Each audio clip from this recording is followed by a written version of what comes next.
Concentration terms अपना continued है। Solution का चैप्टर सॉल्यूशन का कंसंट्रेशन टर्म्स कंटिन्यूड है और इसमें आज हम लोग पढ़ेंगे मोलालिटी। देखिए हम लोग स्टार्टिंग से क्या पढ़ लिए थे, स्ट्रेंथ पढ़ लिए थे, उसके बाद मास बाय मास परसेंटेज पढ़े थे, वॉल्यूम बाय वॉल्यूम परसेंटेज पढ़े थे और उसके साथ में हम लोग मोलारिटी पढ़े थे। चार चीज। फिफ्थ नंबर पे है ध्यान रखिएगा मोल फ्रैक्शन। मोल फ्रैक्शन, अब ये मोल फ्रैक्शन क्या होता है, तो सबसे पहला चीज देखिए फ्रैक्शन का मीनिंग क्या हो गया ना कि इसका वैल्यू जो भी होगा वो 0 से लेके 1 के बीच में लाई करेगा। फ्रैक्शन का यही मीनिंग होता है। तो किस चीज का फ्रैक्शन? Mole fraction. तो आप ये कह सकते हैं कि इट इज रेशियो और fraction obtained. It is ratio और fraction obtained by dividing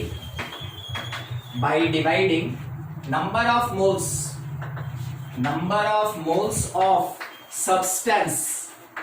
of moles of substance by total number of moles।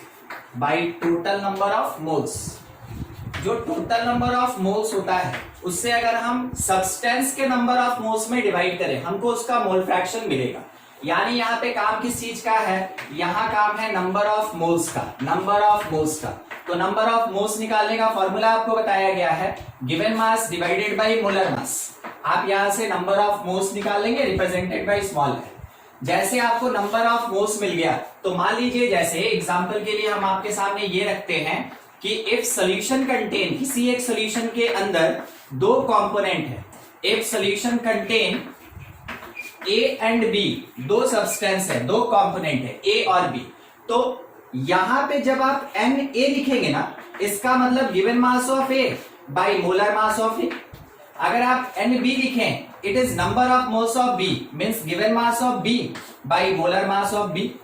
निकल गया, ठीक है। जो भी मास दिया हुआ रहेगा उसके बेसिस पे नंबर ऑफ मोल्स निकाल लेंगे। अब सवाल उठा कि मोल फ्रैक्शन तब कैसे निकालेंगे, तो mole fraction of substance A that is equals to, जैसा बोला गया जिस सब्सटेंस का मोल फ्रैक्शन निकाल रहे हैं उसके नंबर ऑफ मोल्स में टोटल नंबर ऑफ मोल्स। तो मेरे सॉल्यूशन के अंदर केवल ए और बी है तो टोटल मोल्स कितना होगा, number of moles of A plus number of moles of B. जब आप इसको यूज करेंगे तो जाके मोल फ्रैक्शन कैलकुलेट होगा ए का। एग्जैक्टली वैसे ही बी का mole fraction that is equals to number of moles of B by total number of moles in solution. ये हुआ दो कंपोनेंट के साथ। अगर कभी भी कोई एक सॉल्यूशन दो कंपोनेंट कंटेन करता है, आपको याद होगा बताया गया था उसको हम लोग बाइनरी सॉल्यूशन कहते हैं, वो बाइनरी सॉल्यूशन कहलाता है।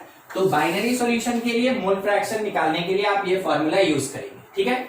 अभी आपके सामने जैसा है उसके अकॉर्डिंग एक बार ऐड करके देखिए, काफी इंपॉर्टेंट बात है। मोल फ्रैक्शन ऑफ ए और बी को ऐड करके देखिए, डिनोमिनेटर सेम है, न्यूमरेटर में number of moles of A plus B आएगा जो डिवाइड होके फाइनली हम लोग को प्रोवाइड करेगा 1। यानी कि किसी भी एक सॉल्यूशन के अंदर जितना भी कंपोनेंट प्रेजेंट है अगर उन सारे कंपोनेंट के मोल फ्रैक्शन को ऐड किया जाए वो एग्जैक्टली 1 होता है। दूसरा एक और इंपॉर्टेंट बात, किसी भी सब्सटेंस का मोल फ्रैक्शन 0 के बराबर या उससे बड़ा होता है और 1 से लेस या उसके बराबर होता है। एग्जैक्टली यही बात आप बी के लिए भी कह सकते हैं, ठीक है। एग्जैक्टली यही बात आप बी के लिए भी कह सकते हैं। तो अगर मोल फ्रैक्शन ए का 0 हो गया तो इसका मीनिंग क्या हुआ, it means A not present in solution. इसका मतलब है कि सॉल्यूशन के अंदर ए प्रेजेंट ही नहीं है, उसका कोई अमाउंट है ही नहीं, तभी जाके उसका मोल फ्रैक्शन 0 होगा।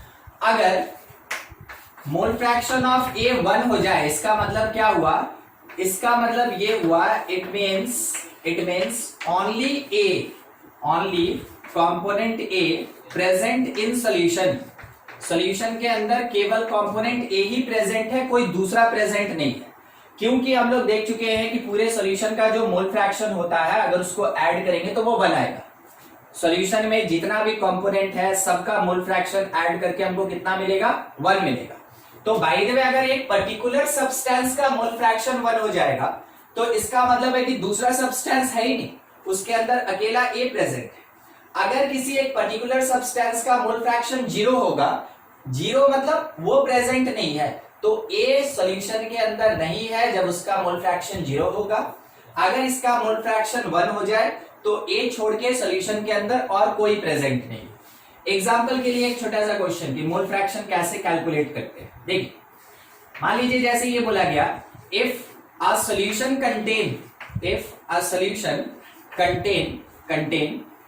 3 ग्राम ऑफ H2O एंड 5 ग्राम, इसको हम क्या करते हैं ना कि 36 ग्राम कर देते हैं, ठीक है। 36 gram of H2O and 5 gram of NaOH, 5 gram of NaOH, find mole fraction. एकदम स्ट्रेट फॉरवर्ड आपके सामने क्वेश्चन है, ठीक है। दोनों का अमाउंट दिया और दोनों का मोल फ्रैक्शन पूछ रहा है। मेरा काम क्या होगा, मेरा स्टेप कैसे चलेगा, हम सबसे पहले दोनों कंपोनेंट का नंबर ऑफ मोल्स निकालेंगे using mass divided by molar मास। जैसे दोनों का नंबर ऑफ मोल्स आ जाएगा फिर प्रोसीड करेंगे हम मोल फ्रैक्शन पे। बस यही है मेरे पास कॉन्सेप्ट, ठीक है। तो सबसे पहला चीज, number of moles of H2O, तो that is equals to given mass is 36, molar mass 18, solve करके 2 आएगा। उसके बाद number of moles of NaOH, तो इसका गिवन मास है मेरे पास 5 और इसका मोलर मास होता है 40, यानी ये कितना देगा 1/8 देगा, 1/8। अब जब हम मोल फ्रैक्शन अगर निकालना चाहते हैं, मान लीजिए H2O का ही मोल फ्रैक्शन, H2O का ही, तो mole number of moles of H2O by total number of moles, आप इसको सॉल्व कर ले तो ये आपको मिलेगा 16/17, ये आपको मिला 16/17। 16/17 ध्यान दीजिएगा 1 से छोटा होता है। मोल फ्रैक्शन अगर कभी भी 1 से बड़ा आ गया आपका, तो इसका मतलब है आपके कैलकुलेशन में मिस्टेक है, आपको उल्टा करना चाहिए, ठीक है। तो ये मोल फ्रैक्शन हमको मिल गया किसका, H2O का। अगर हमसे मांगा कि मोल फ्रैक्शन NaOH का बताओ, तो हम क्या करेंगे, अब हम इतना लंबा फॉर्मूला नहीं लगाने जाएंगे, हम इसको यूज करेंगे। इसको यूज करने का मतलब क्या हुआ, इसको यूज करने का मतलब ये हुआ कि अगर सब्सटेंस B का मोल फ्रैक्शन चाहिए तो 1 में से A का मोल फ्रैक्शन सब्ट्रैक्ट कर दे, ठीक है। उसी कॉन्सेप्ट को नीचे यूज करेंगे। तो 1 में से अगर आप 16/17 सब्ट्रैक्ट कर दिए तो आपको भी पता चल रहा है कि वहां पे आंसर क्या आएगा, 1 - 16/17 दैट इज इक्वल्स टू 1/17। तो NaOH का मोल फ्रैक्शन 1/17 और H2O का मोल फ्रैक्शन 16/17। या तो आप P/Q के फॉर्म में छोड़ दे, जैसा यहां पे बोला गया था, इस रेशियो के फॉर्म में छोड़ दे, और नहीं तो आप उसको मैथमेटिकली सॉल्व करके और फ्रैक्शन के फॉर्म में भी रिप्रेजेंट कर सकते हैं, ठीक है। कुछ डाउट है तो पूछा जाए, नहीं तो आप इसको नोट करें फिर आगे बढ़ा जाए। जब मोल फ्रैक्शन 1 के बराबर कैसे हो जाए, मोल फ्रैक्शन 1 के इक्वल हो सकता है। देखिएगा, मान लीजिए जैसे ना कि हम क्या किए कि एक सॉल्यूशन बनाए और इसमें हम है ना सॉल्वेंट लेके चले ए लेके चले, ठीक है। अब उसके बाद हम इसमें सॉल्यूट मिलाए ही नहीं।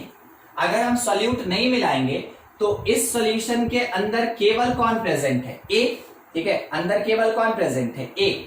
इसका मतलब अगर ए का मोल फ्रैक्शन पूछा जाएगा तो हम बोलेंगे कि नंबर ऑफ मोल्स ऑफ ए, और डिवीजन में नंबर ऑफ मोल्स ऑफ ए, क्योंकि दूसरा तो सब्सटेंस है ही नहीं मेरे पास, तो वैसे केस में कैंसिल करेंगे तो कितना होगा, 1। तो जब कभी भी एक पर्टिकुलर कंपोनेंट केवल प्रेजेंट होता है, कोई दूसरा या तीसरा नहीं होता है, वैसे केस में मोल फ्रैक्शन हमेशा 1 होता है। देखिए क्या लिखा है कि अगर मोल फ्रैक्शन ए का 1 हो जाएगा, उसका मतलब ये हुआ ना कि only A present in solution. वैसे केस में केवल एक ही कंपोनेंट है, दूसरा कंपोनेंट है ही नहीं इसमें, ठीक है। क्लियर हुआ? हाँ, और किसी को कुछ डाउट इससे रिलेटेड नहीं है? आप इसका स्क्रीनशॉट ले लें, ठीक है। अच्छे से एक इसका नोट्स बना लेंगे आप बाद में। देखिए, अब दूसरे टर्म के बेसिस पे थोड़ा मोल फ्रैक्शन का ही कैलकुलेशन होगा। मान लीजिए जैसे ये दिया है, if a a solution contain NaOH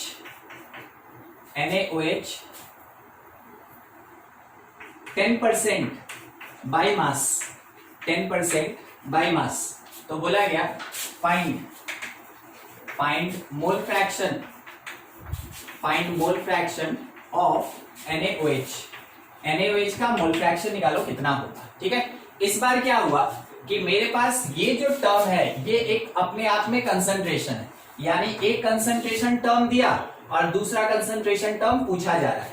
कैसे यूज करेंगे वो समझिए। उससे पहले देखिए, पूरे सॉल्यूशन में कहीं भी आपको नहीं बताया गया कि सॉल्वेंट कौन है, और अगर आपके क्वेश्चन में ये नहीं बताया जाएगा कि सॉल्वेंट कौन है, इसका मतलब है वो हमेशा एक्वस सॉल्यूशन होगा। अगर आपके पूरे क्वेश्चन में कहीं भी सॉल्वेंट का नाम नहीं है तो इसका मतलब ये हुआ वो एक्वस सॉल्यूशन होगा, वो एक्वस सॉल्यूशन होगा। ठीक है, अब इसी चीज को हम प्रोसीड करते हैं। आपको इतना पता चला कि NaOH एज सोल्यूट और H2O एज सॉल्वेंट मिलके हम लोग को सॉल्यूशन प्रोवाइड किया।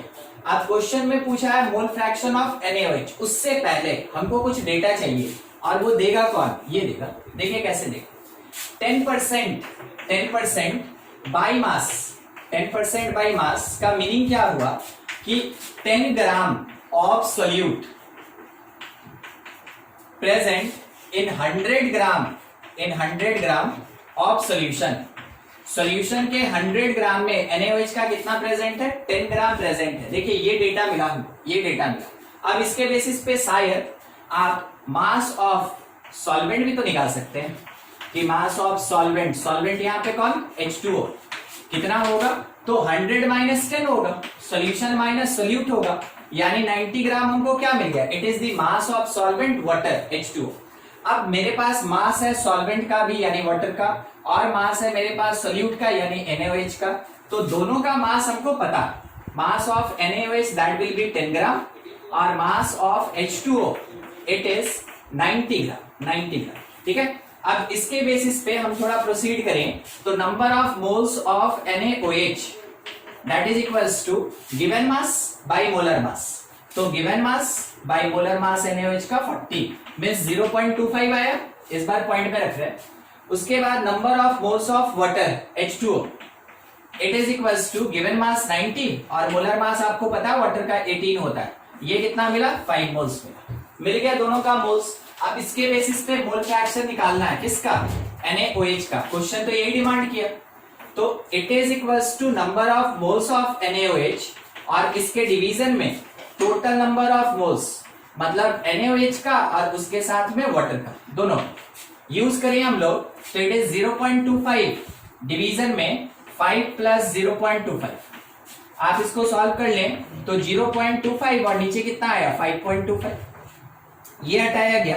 ठीक है, तो मेरे पास मिल गया 25/525। आप इसको डिवाइड करके फ्रैक्शन में रिप्रेजेंट कर सकते हैं। ये हुआ मोल फ्रैक्शन, किसके लिए, NaOH। अगर आपसे पूछे कि मोल फ्रैक्शन बताओ H2O का, तो आप क्या करेंगे, 1 में से सब्ट्रैक्ट करेंगे NaOH का, 1 में से सब्ट्रैक्ट कर दीजिए, जो आ गया रिजल्ट वो आपका आंसर। कितना आएगा, इट इज 500 डिवीजन में 525। ठीक है, आप इसको सॉल्व कर लेंगे, जो आंसर आना होगा आपके पास पॉइंट में मिल जाएगा, मगर मोल फ्रैक्शन कभी भी 1 से ज्यादा नहीं होगा। तो देखिए अभी आपको 2 क्वेश्चन बताए, एक में डायरेक्ट हमको मास दिया था, डेटा दिया हुआ था, हम यूज करके मोल फ्रैक्शन निकाले। दूसरा क्वेश्चन था कि एक कंसंट्रेशन टर्म दिया और उसके बेसिस पे हमसे मोल फ्रैक्शन पूछा गया। अब थोड़ा और इसमें प्रोसीड कर लें, उसके बाद 1-2 क्वेश्चन और लेंगे। देखिएगा, यूनिट ऑफ मोल फ्रैक्शन क्या हो सकता है, यूनिट ऑफ मोल फ्रैक्शन, कोई हिंट करेगा क्या हो सकता है। फॉर्मूला आपके सामने लिखा है, आप चाहें तो इसके बेसिस पे सोच सकते हैं यूनिट ऑफ मोल फ्रैक्शन क्या होगा। कोई यूनिट नहीं, कहने का मतलब क्या हो गया, ये यूनिटलेस होगा, it is unitless. Unit of mole fraction, कोई यूनिट नहीं होता है। क्यों, कैसे, ऊपर देखिए मोल्स, नीचे भी moles, moles by moles cancel हो गया, ओवरऑल मोल फ्रैक्शन कैसा रह गया, यूनिटलेस, इसका कोई यूनिट नहीं होता। तो इसका मतलब आप ये कह सकते हैं कि mole fraction mole fraction is a constant number, is a constant number. ये एक कांस्टेंट नंबर होता है। अगर ये कांस्टेंट नंबर है तो सोच के बताइएगा, ठीक है, टेम्परेचर मोल फ्रैक्शन पे इफेक्ट डालेगा कि नहीं?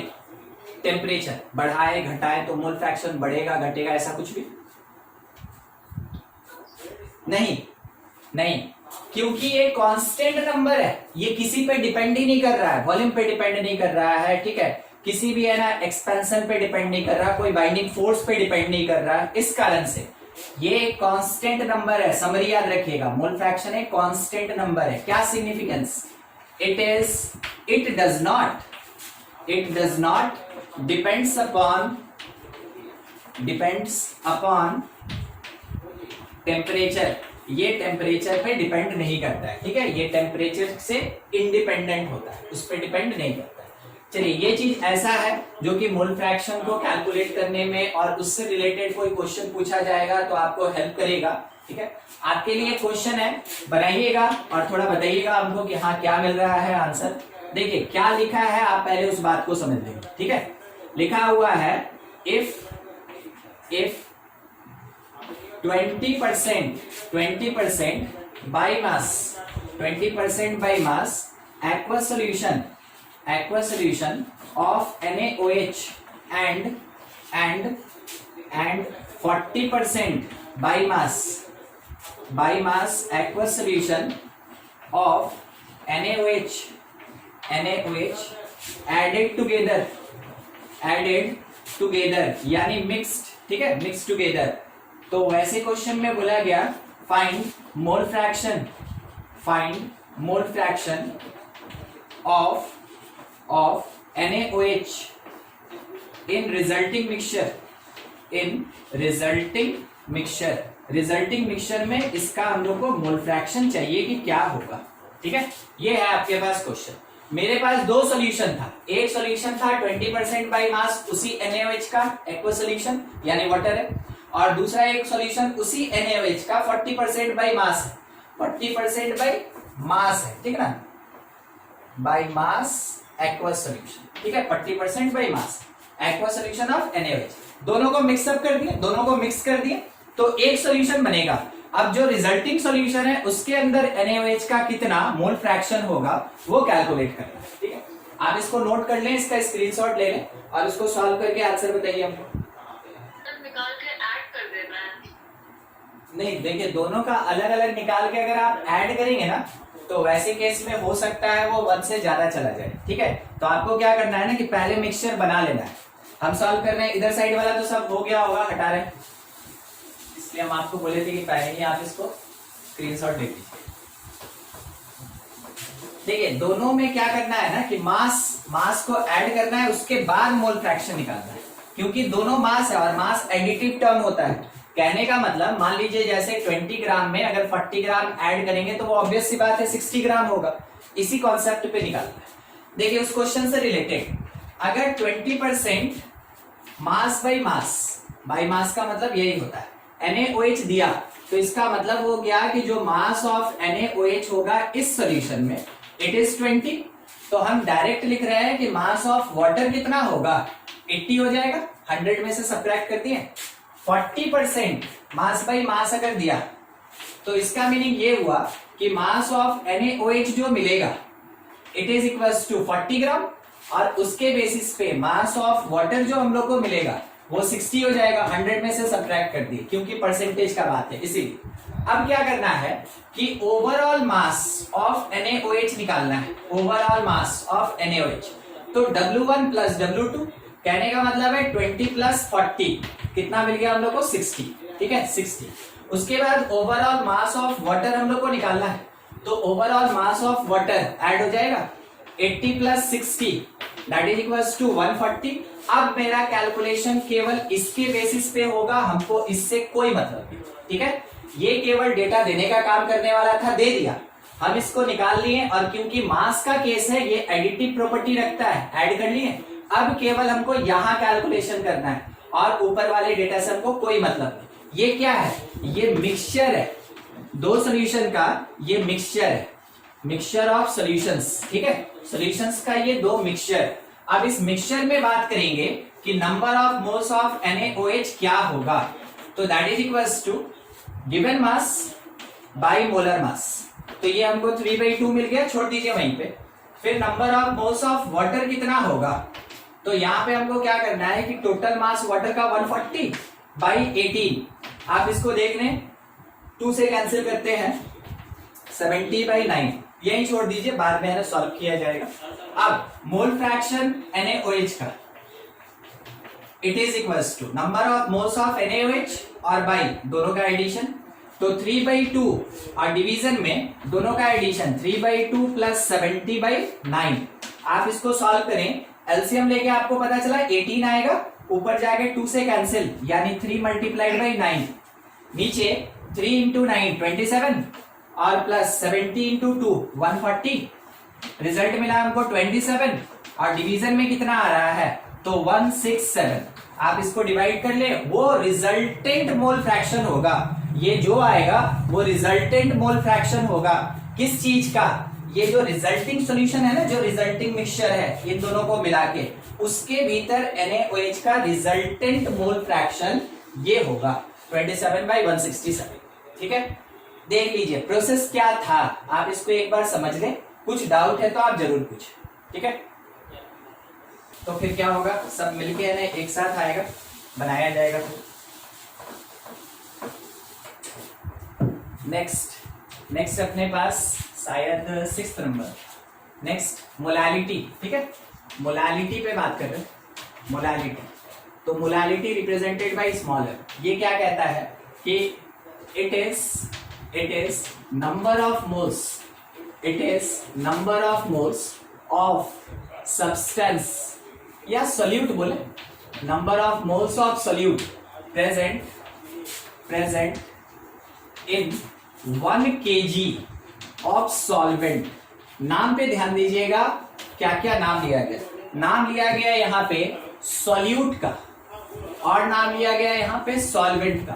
अभी तक आप जितना भी टर्म देखते आ रहे थे, शायद आपको याद होगा, हर एक टर्म में सॉल्यूट को कंपेयर करते थे सॉल्यूशन से, मगर मोलालिटी एक ऐसा टर्म है जहां कंपेयर कर रहे हैं किसके साथ, सॉल्वेंट के साथ। ये एक ऐसा टर्म है जहां पे सॉल्यूट कंपेयर होता है सॉल्वेंट से, बाकी हर जगह पे सॉल्यूट कंपेयर होता है सॉल्यूशन से।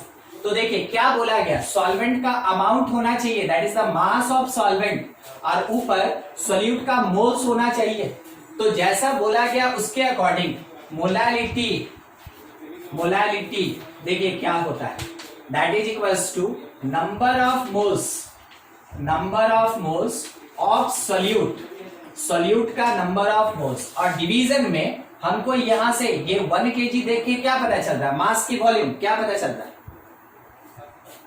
मास, that is divided by the mass of solvent, ठीक है। और ये मास ऑफ सॉल्वेंट किस में होना चाहिए, केजी में होना चाहिए।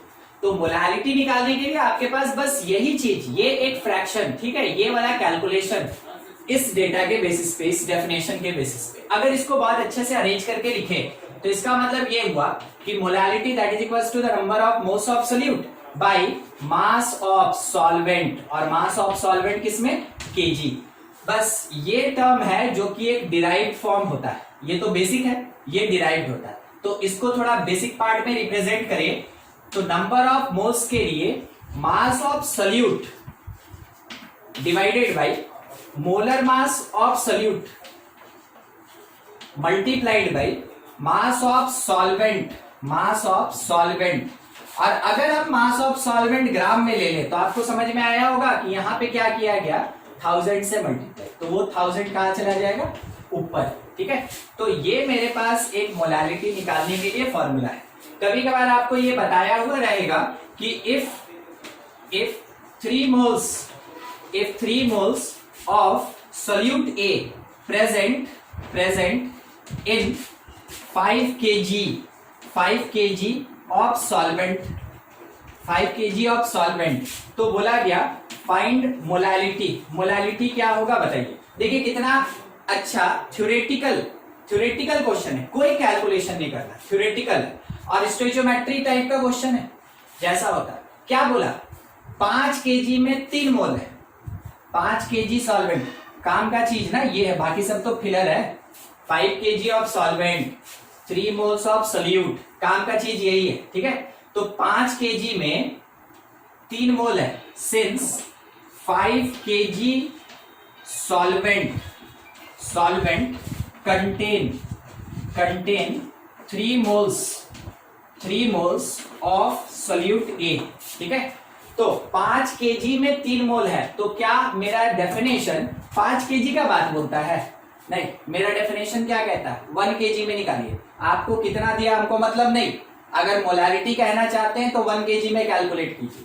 तो हमको इस 5 kg को क्या करना होगा, 5 kg को कन्वर्ट करना होगा 1 kg में। तो हम क्या बोलेंगे, देयरफॉर 1 kg सॉल्वेंट, ठीक है। ऐसा क्वेश्चन रहता है, आदत इसका रहेगा, ऐसे पूछ देगा तो कभी फंस जाइएगा, ध्यान से देखिएगा, ठीक है। 1 kg सॉल्वेंट कंटेन आपको शायद समझ में आ गया होगा 3/5 होने वाला है, ठीक है। 3/5 कहने का मतलब क्या हुआ, 0.6 मोल्स ऑफ A। तो यहां क्या मिला, 0.6 मोल्स ऑफ सोल्यूट, कितने में, 1 kg सॉल्वेंट में। यही चीज तो मोलालिटी होता है कि 1 kg सॉल्वेंट में कितना, 1 kg सॉल्वेंट में कितना मोल सोल्यूट का प्रेजेंट है, दैट इज कॉल्ड मोलालिटी। तो अब सोच के बताइएगा, मोलालिटी मेरा 3 होगा कि मोलालिटी मेरा 0.6 होगा, क्या होगा, 0.6, एकदम ठीक। तो मेरे पास डेटा कुछ भी दिया रहे, जब हम 1 kg सॉल्वेंट में सोल्यूट का अमाउंट कैलकुलेट करेंगे, उसका मोल्स कैलकुलेट करेंगे, उसी को हम मोलारिटी बोलेंगे। तो फाइनली उस पर्टिकुलर क्वेश्चन के लिए जो मोलालिटी मिला, molality that is equals to 0.6। Unit क्या होगा, सोचिए यूनिट क्या होगा मोलालिटी का, मोल्स पर केजी। एकदम ठीक, यूनिट ऑफ मोलालिटी। देखिए डेफिनेशन आपको बहुत ज्यादा डेटा देता है, लिखा रहता है 1-2 लाइन, मगर उसके अंदर बहुत चीज छिपा रहता है, ठीक है। देखिए क्या था, मोल्स और यहां केजी, तो मोल्स पर केजी, ये होगा मोलालिटी का यूनिट। क्या होता है, मोल्स पर केजी, ये होता है इसका यूनिट। और इसी मोल्स पर केजी को मोलल बोला जाता है, मोलल, ठीक है, मोलल। अगर बोला गया, बस छोटा बात है, अगर बोला गया देसी मोलल, तो देसी जो होता है, देसी है, डेका है, सेंटी है, मीटर है, ये सब होता है ना, तो उसके जैसा देसी का मतलब 1/10, इसका मतलब 1/10 मोलालिटी होगा। वर्ड के साथ फैमिलियर रहिए, देसी मोलल का मतलब 1/10 मोलालिटी का वैल्यू होगा, 1/10। अगर बोला गया सेंटी मोलल, कोई बताएगा मोलालिटी कितना, 1/100 मोलालिटी कितना मिलेगा, 1/100 मिलेगा। और अगर बोला गया डेका मोलल, तो डेका 10 होगा, मोलालिटी कितना आएगा, 10। चलिए ठीक है, हम आपसे ये समझ गए। अब हमको है ना एक कंक्लूजन चाहिए, सुनिएगा। क्वेश्चन ये बोला कि if a solution is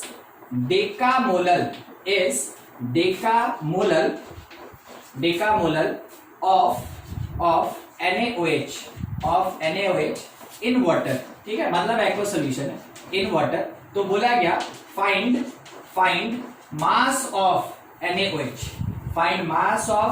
NaOH in this solution of 3 kg solvent। बोलिए क्या है ये क्या कहना क्या चाह रहा है, हमको तो समझ में ही नहीं आया क्या कहना चाह रहा। देखिए क्या पूछ दिया, थोड़ा वहां तक पहुंच जाइएगा, ठीक है। उसके बाद मोलर मास, एकदम ठीक, तो उससे मास निकाल लेंगे। एकदम सही। ये हुआ पूरा फाइनल स्टेप कि हमको करना क्या है, ठीक है। सबसे पहला चीज, मेरा सॉल्वेंट का अमाउंट दिया 3 kg, उसके साथ में जैसे बोला डेका मोलल, तो इसका मतलब हमको मोलालिटी भी दे दिया। तो इस पर्टिकुलर क्वेश्चन के लिए यहां सॉल्व कर रहे हैं कि मोलालिटी मेरा 10 है, उसके बाद मास ऑफ सॉल्वेंट जो है capital W that is 3 kg। हमको फॉर्मूला याद आया कि मोलालिटी होता है number of moles bye mass of solvent. इसके बेसिस पे हम नंबर ऑफ मोल्स सॉल्यूट का निकालेंगे, molality multiplied by mass of solvent. तो ये कितना आएगा 30 आएगा, 30 मोल्स। जैसे मोल्स मिल गया तो मोल्स का मतलब होता है मास by molar mass. Molar mass NaOH का 40 दैट इज इक्वल्स टू 30। यहां से मास ऑफ NaOH मेरे पास मिला is 1200 gram. Mass of NaOH क्या मिला 1200 ग्राम। ये ग्राम में आएगा ना कि केजी में आएगा? ग्राम में ही आएगा, ठीक है, ग्राम में ही आएगा, ये ग्राम में ही रहेगा। क्योंकि जब आप नंबर ऑफ मोल्स के लिए ट्रीट करते हैं तो नीचे में आप क्या डालते हैं, नीचे में आप मोलर मास डालते हैं, और मोलर मास आप केजी में नहीं लेते, मोलर मास आप किस में लेके चलते हैं, ग्राम में लेके चलते हैं, ठीक है। ये हुआ तरीका इसको बनाने का। तो ऐसे घुमा के क्वेश्चन पूछ सकता है। आप कभी ऐसा नहीं सोचे ना कि मोलालिटी का ये फॉर्मूला होता है तो बार बार हमसे मोलालिटी पूछेगा, कोई जरूरी नहीं, इसमें से कुछ भी पूछ सकता है। आपको बाकी डेटा दिया रहेगा 1 2 3 4, 4 में से 3 डेटा दिया रहेगा, कोई भी एक अननोन आपसे पूछा जा सकता है। नोट करेंगे इसको, और कुछ डाउट है तो पूछ ले।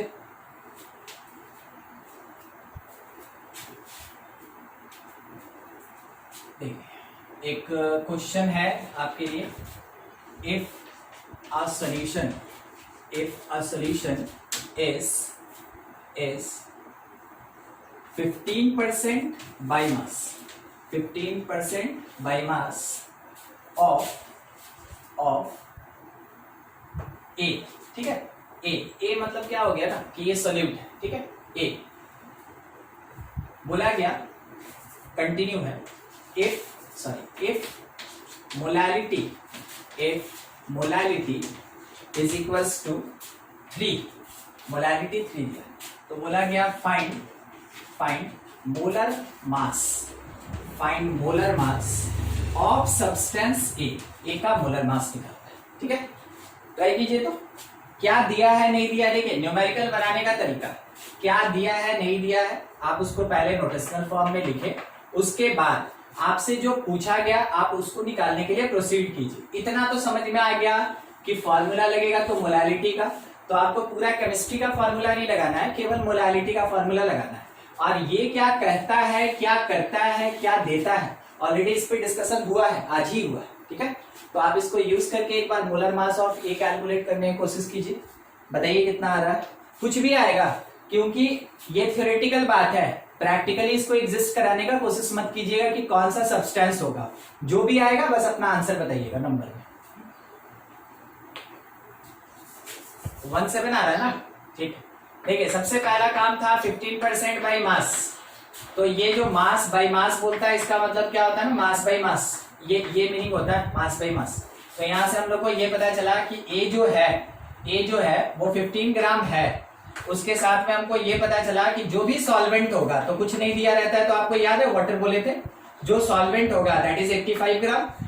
ये बस इतने ही मेरे पास। हाँ, अब इसके साथ हम कैलकुलेशन को थोड़ा आगे बढ़ाएंगे। मोलालिटी हमको दिया 3, हम मोलालिटी का फॉर्मूला लगाएं। क्या सीखे, mass of solute multiplied by 1000 division में molar mass of solute multiplied by mass of solvent, और क्योंकि ऊपर 1000 है तो नीचे ग्राम में लेके चलेंगे।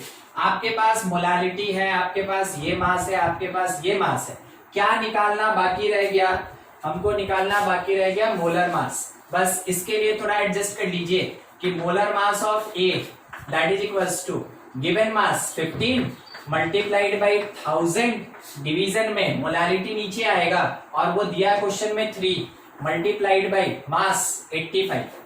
अब आप इसको सॉल्व कर लें तो ये 3 टाइम में 5 से, और ये 17 टाइम में, ये 3 और 3 कैंसिल हो गया। 1000 divided by 17, 1000 divided by 17 that will be equals to, आप डिवाइड करके देख लें ये कितना, 5 ना, 5 टाइम में 85 देगा, है ना। फिर उसके बाद कितना आएगा, लगभग 58 के करीब आएगा, ऐसा कुछ देख लीजिए डिवाइड करके, ठीक है। अब उसमें भागा लगाना है, देखिए भागा कैसे लगाते हैं सिखाते हैं आपको आज। हाँ देखिए 17 5 टाइम में 85 देता है, उसके बाद बच गया यहाँ 5, यहाँ बच गया 5, ठीक है। फिर 0, अब कितने टाइम में जाएगा, तो 17 लगभग हमको यहाँ पे 8 9 53 होता है, 8 टाइम में ही जाएगा। ठीक है, कितना 56 मीन्स 36। ठीक है, 36 मीन्स कितना हो गया 14। आप यहाँ पॉइंट डाल दिए 0, लगभग कितना, फिर से 8, हम 25 लिखे थे, लगभग इतना 58 पॉइंट। ठीक है, देखिए ऐसे डिवाइड करते हैं, हाँ डिवाइड कर लीजिएगा, एग्जैक्ट आंसर निकाल लीजिएगा, बस उतना ही। अब ये जो 58.8 ग्राम आया, it is the molar mass of substance A. हम आपको अभी अभी क्या बोले थे, मोलालिटी के फॉर्मूला में मेरे पास 4 चीज है। ठीक है, 4 चीज है, इसमें से कोई भी 3 दिया रहेगा और आपसे एक अननोन पूछा जा सकता है कि क्या होगा, आप उसके लिए कैलकुलेट कर ले। फॉर्मूला तो बार बार आपको यही यूज करना है। ठीक है, चलिए इतना काम हो गया। हाँ, अब एक क्वेश्चन था, हम कहीं देखे अभी जस्ट, एक मिनट। देखिए क्वेश्चन क्या है ना कि I2 इज डिसॉल्व्ड। ये कंसंट्रेशन ऐसा चीज है जो लगभग फिजिकल के हर एक चैप्टर में काम आएगा। I2 is dissolved in benzene, और सॉल्यूशन में तो 50% कंसंट्रेशन छाया हुआ है। ठीक है, इज डिसॉल्व्ड इन बेंजीन, तो बोला गया मोल fraction of I2, mole fraction of I2 in benzene is 0.2। ये 0.2 लिखा, ठीक है 0.2 लिखा। कैलकुलेट मोलालिटी, क्वेश्चन में बोला गया कैलकुलेट मोलालिटी निकाल के बताइए कितना होगा। ठीक है, देखिए क्या दिया, मोल फ्रैक्शन दिया, क्या दिया हमको, मोल फ्रैक्शन दिया। मोल fraction of I2 in benzene is 0.2, mole fraction दिया, और मोलालिटी पूछ रहा है कि क्या होगा। देखिए इसमें से जो डेटा निकाल सकते हैं आप अपने से ना कोशिश कर लीजिए, बस डेटा निकाल दीजिए, बन गया तब तो बहुत बढ़िया, नहीं तो डेटा निकाल दीजिए। देखिए I2 is dissolved in benzene, आपको इतना समझ में आ गया, इट इज द सॉल्यूट और ये सॉल्वेंट। ठीक है, अब mole fraction of iodine in benzene is 0.2। Mole fraction किसका दिया, आयोडीन का दिया, कितना दिया 0.2। ठीक है, तो अगर आप चाहें तो बता सकते हैं कि मोल फ्रैक्शन ऑफ बेंजीन कितना होगा, 1 में से माइनस कर लिए 0.8। देखिए दिया ये, हम यहां निकाल दिए, ऐसे थोड़ा रिलेट करके डेटा निकालना पड़ेगा तब ना, नहीं तो स्ट्रेट फॉरवर्ड थोड़ी आपको देगा उतना। अब इतना है, आगे बोला गया कैलकुलेट मोलालिटी क्या होगा। ठीक है, हमको मोलालिटी चाहिए, तो मोलालिटी हम सीखे हैं ना, मोलालिटी हम सीखे हैं number of moles of solute in 1 kg of solvent, 1 kg of solvent. बोला कि मोलालिटी निकालो, मगर मोलालिटी होता क्या है, तो मोलालिटी होता है number of moles of solute in 1 kg of solvent. आप इसमें जाके आराम से यूज कर सकते हैं कि C6H6 का कितना मास यूज करें, 1 kg यूज करें। अगर डेफिनेशन कहता है कि 1 kg होता है तो आप उसको लेके क्यों नहीं चलेंगे, क्यों आप 2 kg 3 kg के पीछे भागेंगे, आप 1 kg में काम करेंगे। देखिए क्या क्या मिला, अब आपको दिखाते हैं। ठीक है, हमको मिला mass of solvent C6H6 that is 1000 gram.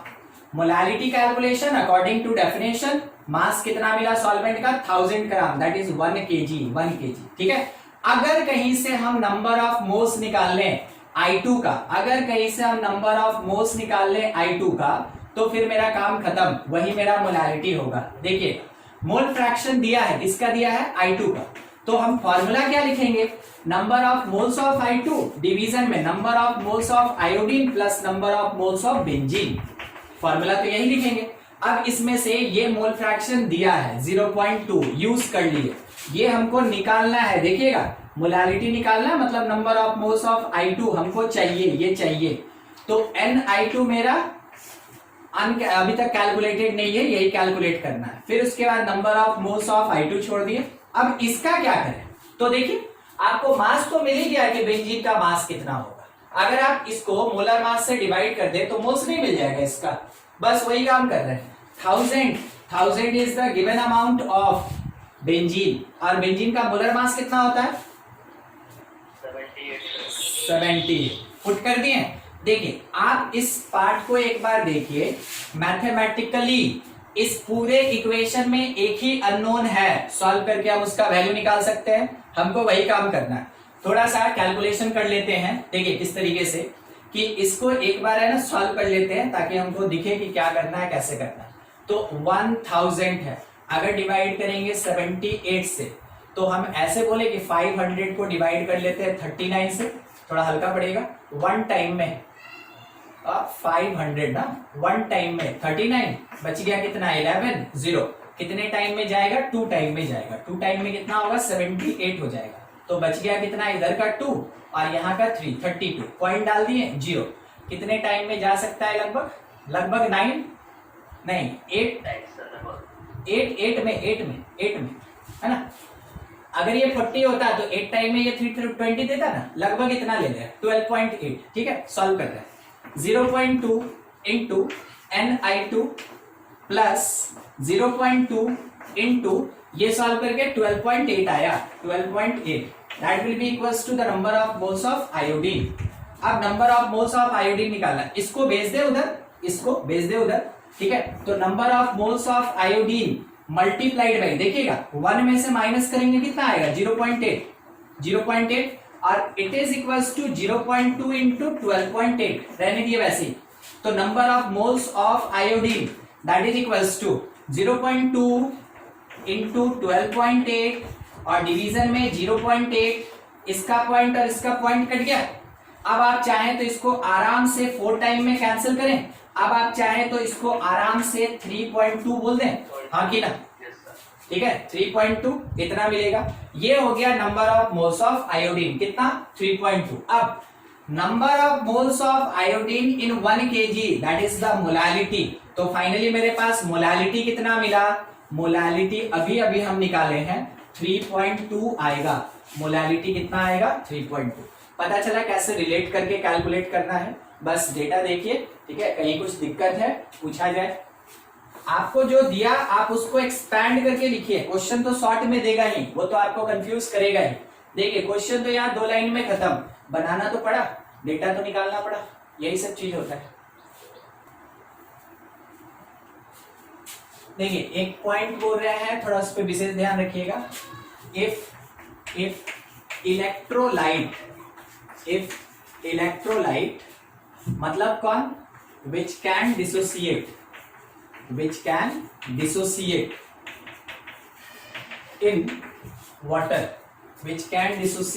in water, ठीक है। if electrolyte used in solution then concentration of ion depends its number in molecule, ठीक है। अब क्या मीनिंग हुआ, चलिए स्टेटमेंट तो स्ट्रेट फॉरवर्ड इंग्लिश में लिखा है। If electrolyte used in solution then concentration of ion depends upon its in molecule, ठीक है, depends its number in molecule. मतलब मान लीजिए जैसे BaOH होल 2 है और इसके साथ 5H2 है, तो आपको बता रहा है एक्वस है, ठीक है। अब इसके लिए आप क्या कहेंगे ना कि अगर मेरा एक मोल ये मॉलिक्यूल यूज हुआ तो इसका मतलब है एक मोल Ba2+ होगा, इसका मतलब है 2 मोल OH- होगा। समझे इसका क्या मीनिंग होगा, 1 मोल Ba2+ होगा और 2 मोल कौन होगा, OH- होगा। ठीक, मान लीजिए जैसे आपको ये दिया CuSO4 NH2O, ऐसा कुछ भी, इसका कोई वैसा सिग्निफिकेंस नहीं है। तो हम क्या बोलेंगे कि अगर 1 मोल CuSO4 है तो इसका मीनिंग ये हुआ कि 1 मोल हमको मिलेगा Cu2+ और 1 मोल ही हमको मिलेगा SO4 2-। ठीक है, तो सर क्यों बता रहे हैं, देखिए क्वेश्चन ये है इफ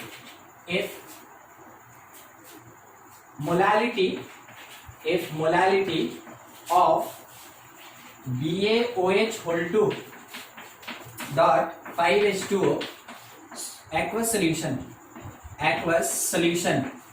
is is 3.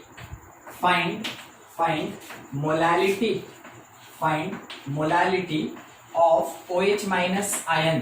देखिए कितना स्ट्रेट फॉरवर्ड पूछा, आपको इस सब्सटेंस का मोलालिटी दे दिया सॉल्यूशन में, और इसका एक कंपोनेंट कौन, OH माइनस आयन, उसका मोलालिटी पूछ रहा है। तो उस समय काम आपको यही कॉन्सेप्ट देगा। अगर हमसे ये बोला कि molality BaOH whole to 5H2O का 3 है, ठीक है, क्या बोला, molality of BaOH whole to dot 5H2O that will be equals to 3। हम क्या समझे, हम समझे इसका मतलब ये हम समझे कि 3 moles of the substance BaOH whole 2 dot 5H2O present in 1 kg solvent, और बताया गया कि सॉल्वेंट वाटर होगा, क्योंकि यहाँ तो मेंशन है कि ये एक्वस सॉल्यूशन है। चलिए ठीक है, हम इतना समझे। अब आपके काम का चीज ये है, ठीक है, अब इसको और इसको मिलाइए, क्या कह रहा है, ठीक है, वो चीज देखिए बस। बोल रहा है 3 moles ऑफ BaOH होल 2, और यहां हम क्या बोले कि अगर 1 मोल BaOH होल 2 होता है तो OH माइनस कितना होता है, 2 मोल, यानी 2 से मल्टीप्लाई होगा। जैसा आप देख रहे हैं कि OH माइनस आयन यहाँ पे 2 टाइम प्रेजेंट है। तो अब आपका स्टेटमेंट OH माइनस के लिए क्या होगा, इसका मतलब ये हम समझे कि 6 moles of OH minus present in 1 kg solvent। अब इस लास्ट लाइन को एक बार देखिए क्या कह रहा है, बोल रहा है number of moles in 1 kg solvent, number of moles in 1 kg solvent that is called molality, उसी को तो मोलालिटी कहते हैं। तो ओवरऑल मेरे पास मोलालिटी मिला कितना, OH माइनस का मोलालिटी मिला 6, ठीक है, OH माइनस का मोलालिटी कितना मिलेगा हमको, 6। बस वैसे ही थोड़ा सा सोचिएगा, ठीक है। अगर आपसे ये बोल दिया कि AlCl3, ठीक है, AlCl3 का एक्वस सॉल्यूशन है, और इसका जो मोलालिटी है that will be equals to 2, तो बोला गया कि मोलालिटी ऑफ Cl माइनस कितना होगा और मोलालिटी ऑफ Al3 प्लस कितना होगा, कोई बताएगा हमको? सर Cl माइनस का 6 हो जाएगा, हाँ, और Al3 प्लस का 2 होगा, 2 हो जाएगा। देखिए कारण क्या है ना कि AlCl3 है, टूटेगा कैसे, Al3 प्लस में और 3Cl माइनस में टूटेगा, ऐसे टूटेगा, ठीक है। तो अगर ये 1 मोल है तो ये 1 ही मोल होगा, मगर Cl माइनस कितना हो जाएगा, 3 मोल हो जाएगा। तो अगर इसका मोलालिटी 1 है, मोलालिटी 1 मतलब क्या, 1 kg में, तो वही 1 kg में इसका कैलकुलेशन, वही 1 kg में इसका कैलकुलेशन।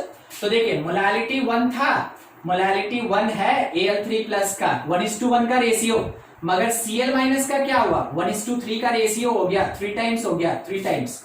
तो अगर मोलालिटी AlCl3 का 2 दिया है तो Cl माइनस का क्या होगा, 3 into 2 मतलब 6 होगा, और Al3 प्लस का कितना होगा, Al3 प्लस का 1 into 2 that is equals to 2 होगा। तो बस आपको कुछ इस तरीके से आयंस का मोलालिटी कैलकुलेट करना है, ठीक है। देख लीजिए, कुछ डाउट है तो पूछ ले, इसमें कॉन्सेप्ट यूज करना है। आगे चल के सॉल्यूशन में हम लोग एक टर्म पढ़ेंगे I, उसको बोलते हैं वैन टॉप फैक्टर। तो वैन टॉप फैक्टर के टाइम में ये जो डिसोसिएशन हो रहा है ना, ऐसे ये जो डिसोसिएशन हो रहा है, इस डिसोसिएशन से रिलेटेड पार्ट्स हम लोग को वैन टॉप फैक्टर में ही पढ़ना है, ठीक है। मगर क्योंकि कंसंट्रेशन में कभी कभार ये आ जाता है, इसलिए अभी बता दिया गया, ठीक है। नोट कर लें आप इसको, कुछ डाउट है तो पूछ लें।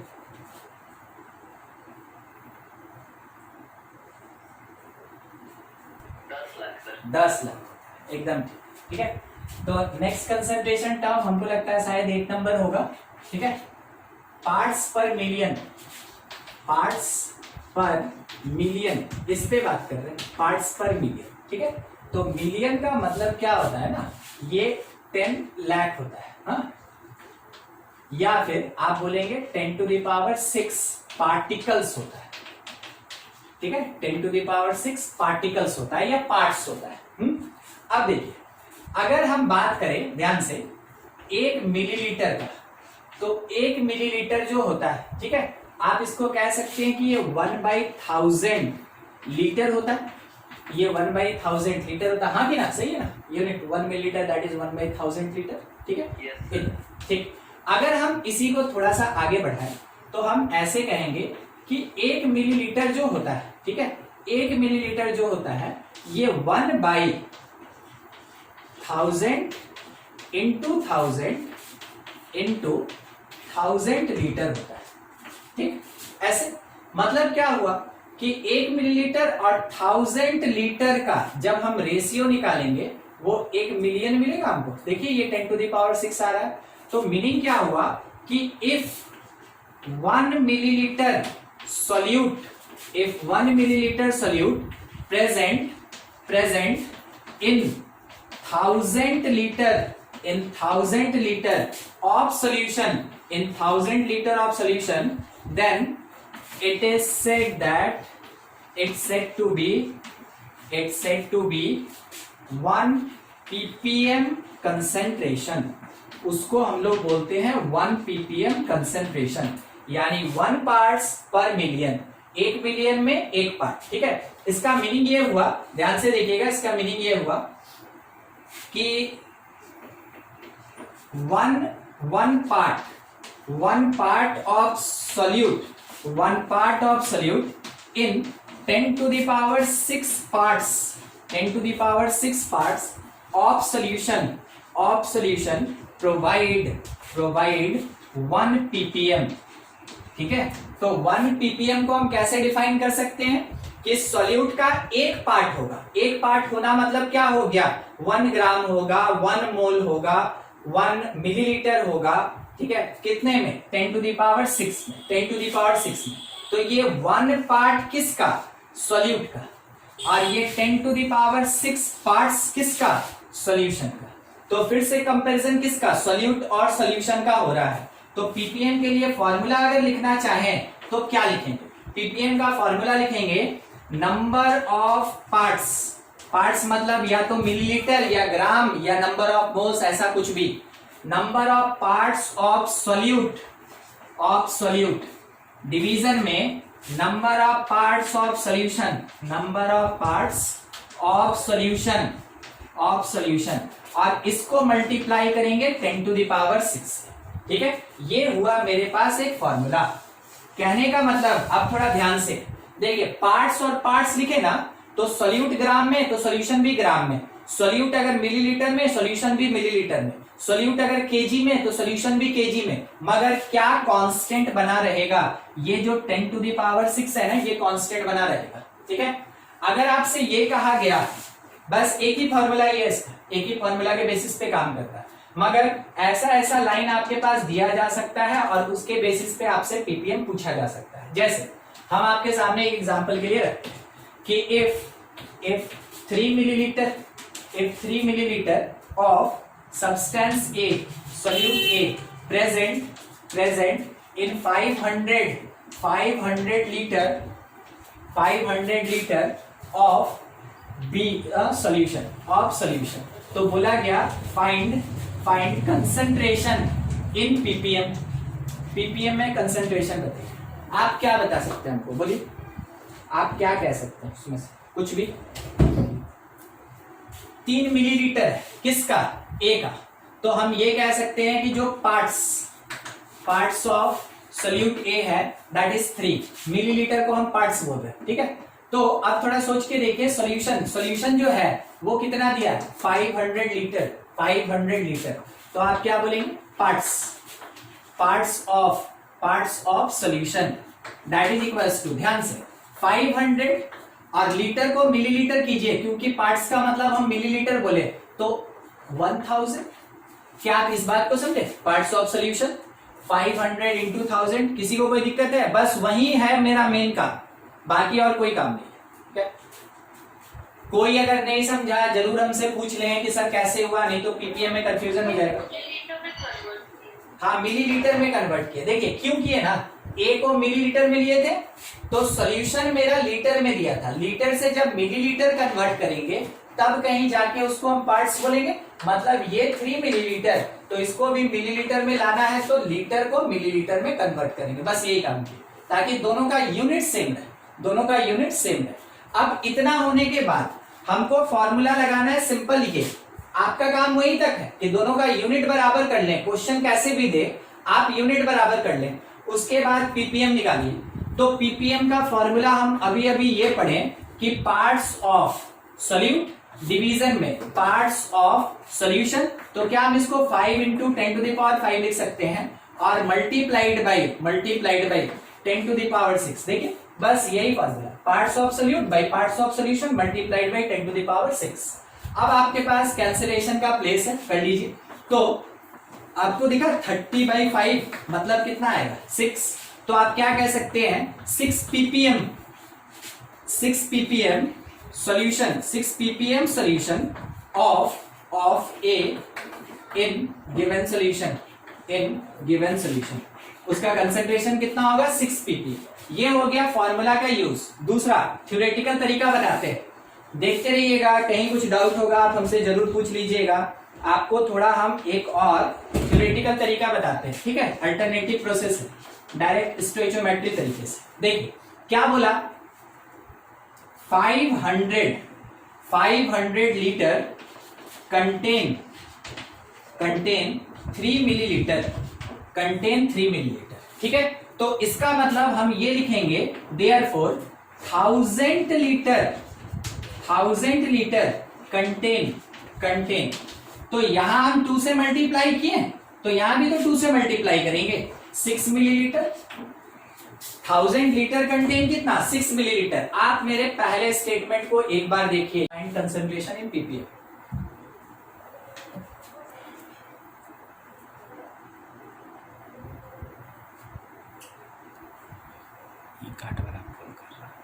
सर 28.5 28.5 मिला। चलिए ठीक, देख लें हम थोड़ा बना के। हाँ कैसे बनाए थे रवि, इस तरीके से कि इससे, वैसे ही हम भी बनाएंगे। सर फॉर्मूला से बनाया, चलिए ठीक है, फॉर्मूला से बनाया है उसी से चलते हैं। तो 2 टाइम में 14 बच गया कितना 6 बचने का मतलब कितने टाइम में जा सकता है 8, फिर बच गया 4, फिर कितना 5, बस। तो 28.5 ये पीपीएम आएगा, इतना पीपीएम आएगा, ठीक है। क्या सबका आंसर आया था, किसी को कोई दिक्कत है इसमें?